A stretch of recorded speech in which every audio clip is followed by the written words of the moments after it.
If you're using testimonials, social proof, and client wins to sell your services, this is the video you've got to watch. Because Gary Vee says if you're not building trust, you're not building anything, and he's completely right. But if the trust you're building is based on lies, then you're not building trust, you're building a legal case against yourself. And this is the only video that shows you how your best marketing weapon can become your biggest legal risk. I'm Karam, the battle-tested lawyer. I'm a business mentor for entrepreneurs, and I'm a former 20-year courtroom lawyer. I've advised entrepreneurs in over $1 billion worth of deals, and I've seen businesses destroyed in court by fraud and other liabilities that were based on improper social proof. Now, social proof converts and builds credibility, but it also carries serious legal weight under federal law. And here's what you're going to learn today. Number one, what U.S. law actually says about using social proof in sales and marketing. Number two, the 3 legal traps that entrepreneurs fall into when they're using testimonials, reviews, and client results. And number 3, you're going to get my social proof blueprint to showcase your credibility without getting you sued. So what does the FTC say about social proof? They look at social proof basically like evidence. And there are strict rules that you have to follow under FTC guidelines, right? So FTC regulations provide that testimonials have to be genuine and they have to represent typical customer experiences. Paid endorsements must be clearly disclosed to consumers. Claims about results must be verifiable and substantiated with actual data. So here's the legal standard that you have to know so you don't destroy your business. If your social proof would mislead a reasonable person into buying based on false expectations, it's considered deceptive advertising under federal law. And deceptive advertising is fraud. So the harm you're causing, you're inducing someone to purchase based on false representations, false qualifications, false results, credibility, or typical customer outcomes that really aren't the case.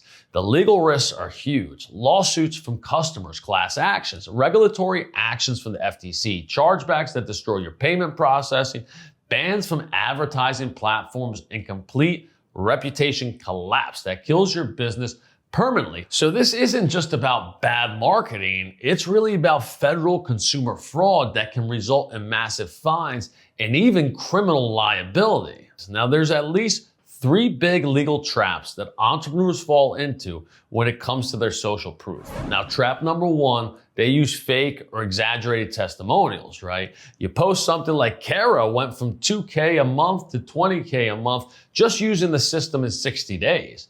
But here's the problem. Kara never gave you written permission to use your name or results. Or worse, Kara isn't even a real client, right? You exaggerated her actual results. So the legal problem there is that's a false endorsement. And it's also fraudulent inducement to purchase. You're using someone's identity and fabricated results to convince people to buy. Now, the case example here is FTC versus Devumi. It's a company who was selling fake social media endorsements and testimonials to businesses. Now, the FTC fined them and issued permanent bans from operating this kind of business. Even though the clients thought it was just marketing, the FTC treated it as consumer deception that harmed real people making purchase decisions.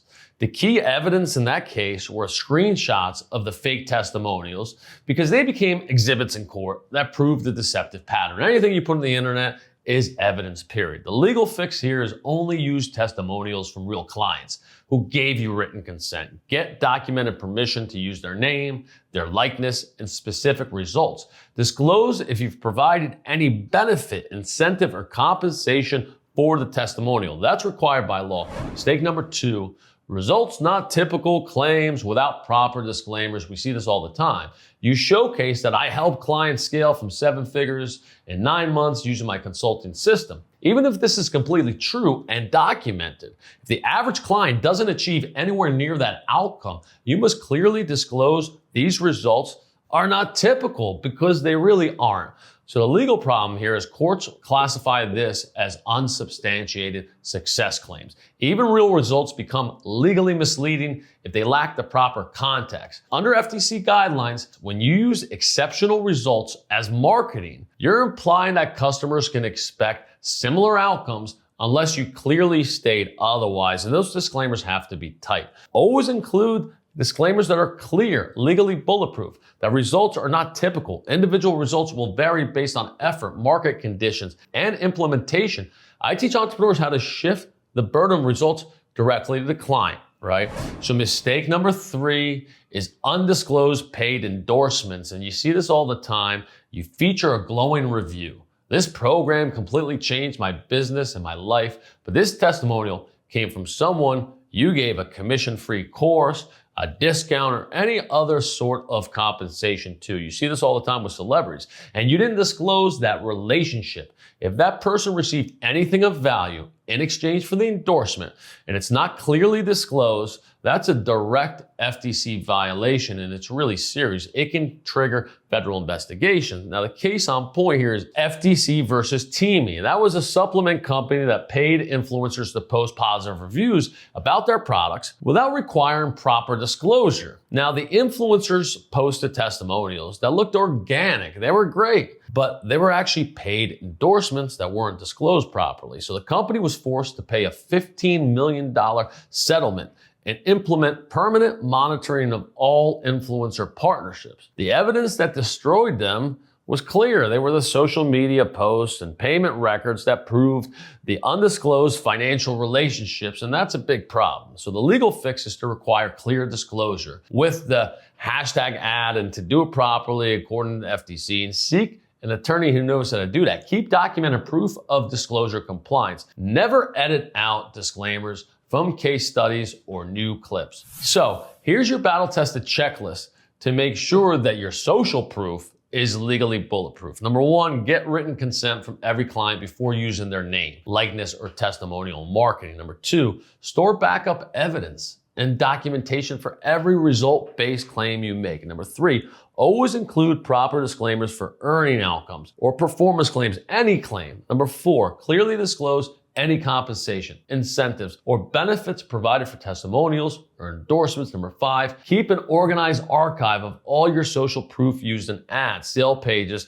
and presentations. Avoid cherry picking only your best results to imply average or typical performance. The next one is to include context about typical results when showcasing exceptional outcomes. Just make sure you say that. And always review and update disclaimers regularly to ensure FTC compliance. Remember, social proof functions like testimony in court. It's subject to legal scrutiny and cross-examination. If your evidence isn't solid and defensible, it will be used against you when disputes arise, and I've seen that all too often. You don't want to be there. So build your social proof like it will be examined by lawyers and regulators and judges, because someday it might.